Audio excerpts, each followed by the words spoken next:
With immigration and tourism rates on the rise, Ghana has seen a very big diversity boom, in where you are now much more likely to encounter a non-native English or Creole speaker. The use and perception of English is now more important than ever. Being raised in a Guyanese household when being introduced to Creolese at a very young age, except in a few situations where family would choose to speak Americanized English. Families that chose the latter were usually seen as more educated than their Creolese counterpart, leading families to raise their children on Americanized English rather than their Creolese roots. I personally underwent this as I was forced to speak Americanized English in late childhood, but later switched to code mixing in early adolescence when freedom was available.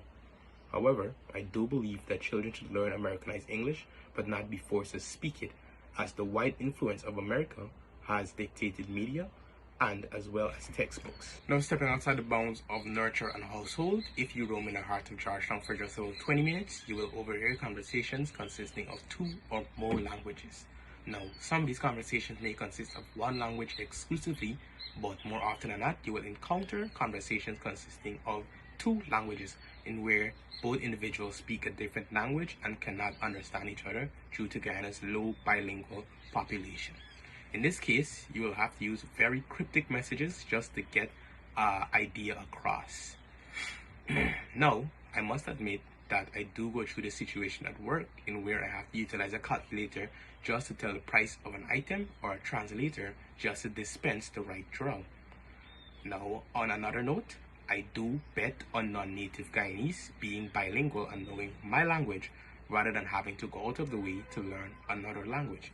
This is the exact mindset that is keeping a large language barrier in our society. There are so much conversations we will never have, so much people we will never know, all because of a language barrier. Now, in terms of English 1105 as a course, I would say that it requires a lot more freedom in terms of criteria.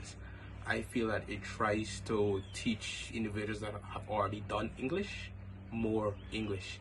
I feel that it should show the unlimited or the boundless creativity that the English language shows.